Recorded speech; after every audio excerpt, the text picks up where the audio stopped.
Chapitre 11. Il y avait un homme malade, Lazare, de Béthanie, village de Marie et de Marthe, sa sœur. C'était cette Marie qui oignit de parfum le Seigneur et qui lui essuya les pieds avec ses cheveux, et c'était son frère Lazare qui était malade. Les sœurs envoyèrent dire à Jésus, « Seigneur, voici celui que tu aimes est malade. » Après avoir entendu cela, Jésus dit, « Cette maladie n'est point à la mort, mais elle est pour la gloire de Dieu, afin que le Fils de Dieu soit glorifié par elle. » Or Jésus aimait Marthe, et sa sœur, et Lazare. Lors donc qu'il eut appris que Lazare était malade, il resta 2 jours encore dans le lieu où il était, et il dit ensuite aux disciples, « Retournons en Judée. » Les disciples lui dirent, « Rabbi, les Juifs tout récemment cherchaient à te lapider, et tu retournes en Judée. » Jésus répondit, « N'y a-t-il pas 12 heures au jour? Si quelqu'un marche pendant le jour, il ne bronche point, parce qu'il voit la lumière de ce monde. Mais si quelqu'un marche pendant la nuit, il bronche, parce que la lumière n'est pas en lui. » Après ces paroles, il leur dit, « Lazare, notre ami, dort, mais je vais le réveiller. » Les disciples lui dirent, « Seigneur, s'il dort, il sera guéri. » Jésus avait parlé de sa mort, mais ils crurent qu'il parlait de l'assoupissement du sommeil. Alors Jésus leur dit ouvertement, « Lazare est mort. Et à cause de vous, afin que vous croyiez, je me réjouis de ce que je n'étais pas là. Mais allons vers lui. » Sur quoi Thomas, appelé Didyme, dit aux autres disciples, « Allons aussi, afin de mourir avec lui. » Jésus, étant arrivé là, trouva que Lazare était déjà depuis 4 jours dans le sépulcre. Et, comme Béthanie était près de Jérusalem, à 15 stades environ, beaucoup de Juifs étaient venus vers Marthe et Marie pour les consoler de la mort de leur frère. Lorsque Marthe apprit que Jésus arrivait, elle alla au-devant de lui, tandis que Marie se tenait assise à la maison. Marthe dit à Jésus, « Seigneur, si tu eusses été ici, mon frère ne serait pas mort.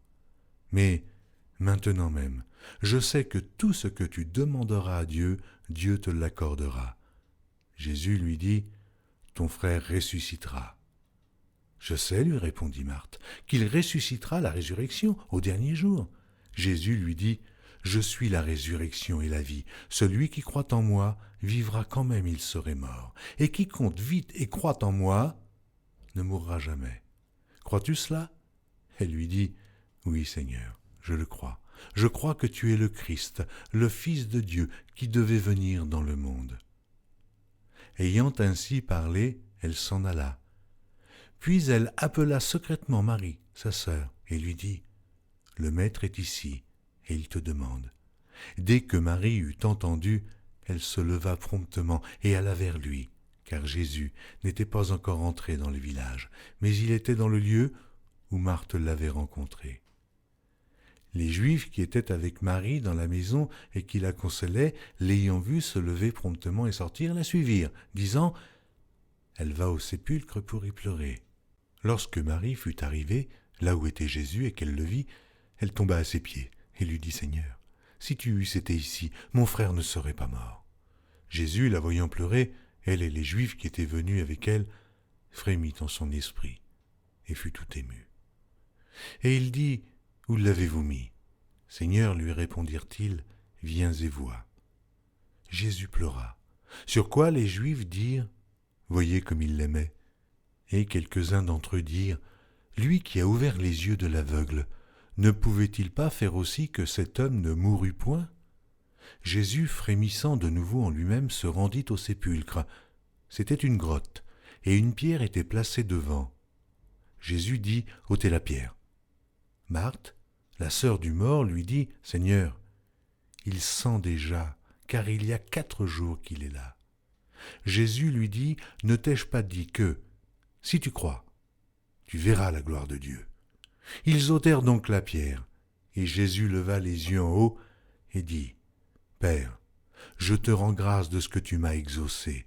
Pour moi, je savais que tu m'exauces toujours, mais j'ai parlé à cause de la foule qui m'entoure, afin qu'ils croient que c'est toi qui m'as envoyé. » Ayant dit cela, il cria d'une voix forte, « Lazare, sors !»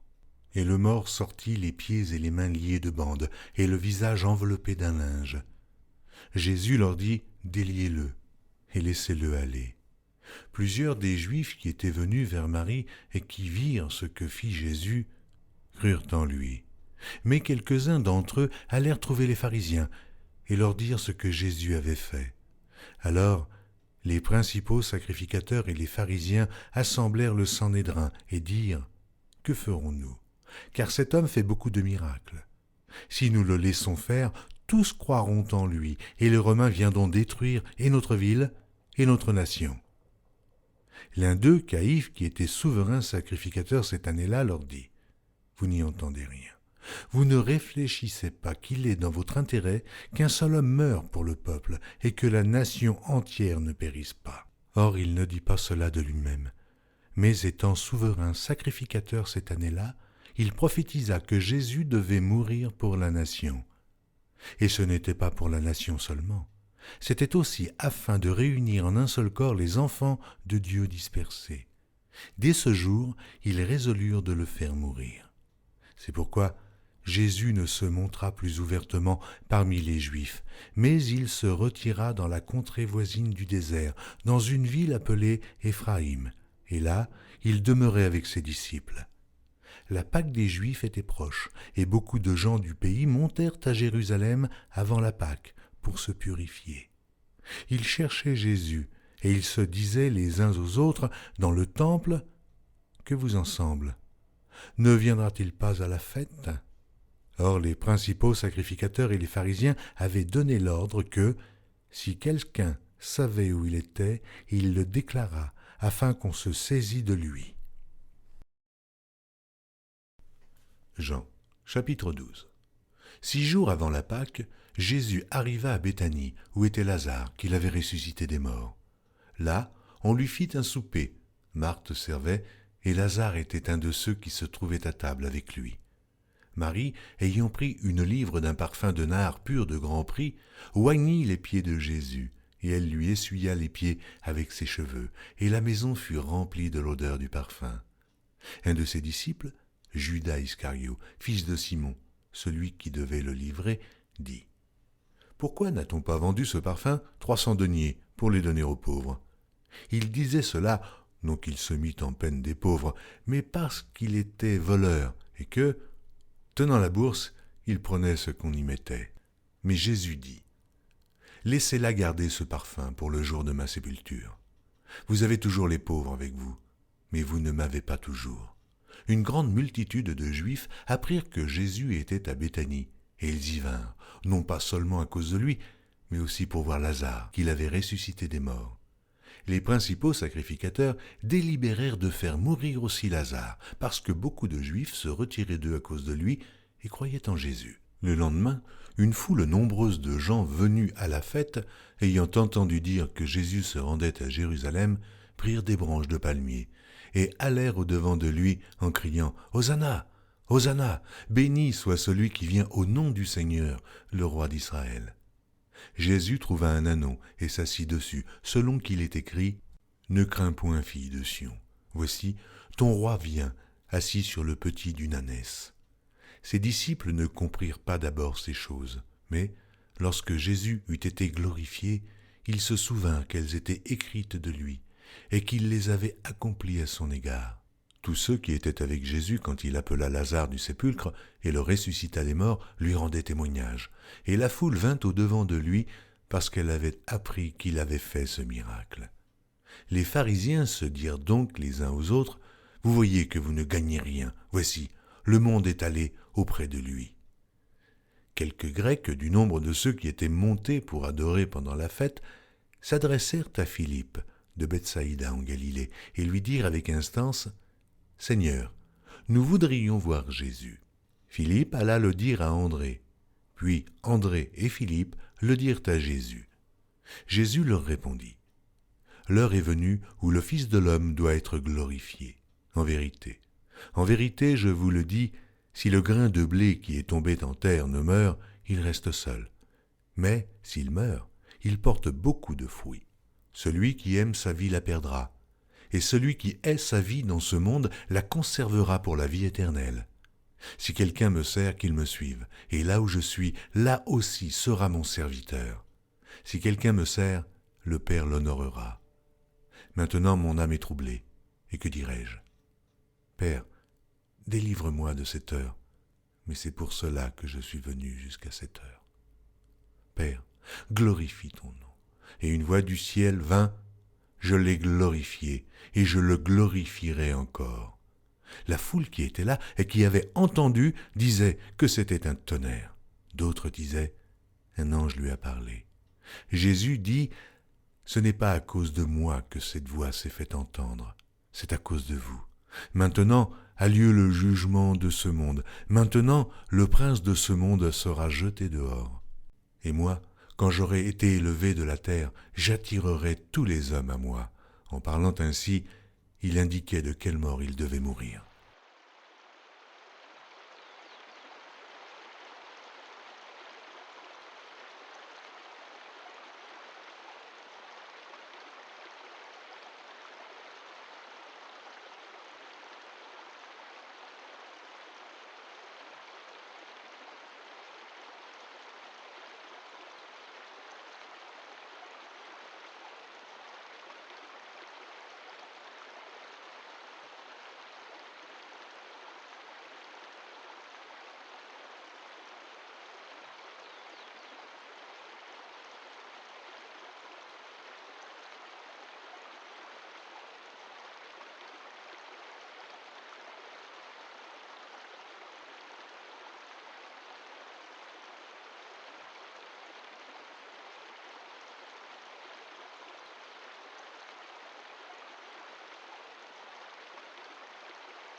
Retrouvez chaque jour sur EMCI TV une nouvelle lecture de la Bible illustrée en vidéo. Pour revoir ce programme, rendez-vous sur notre site emcitv.com.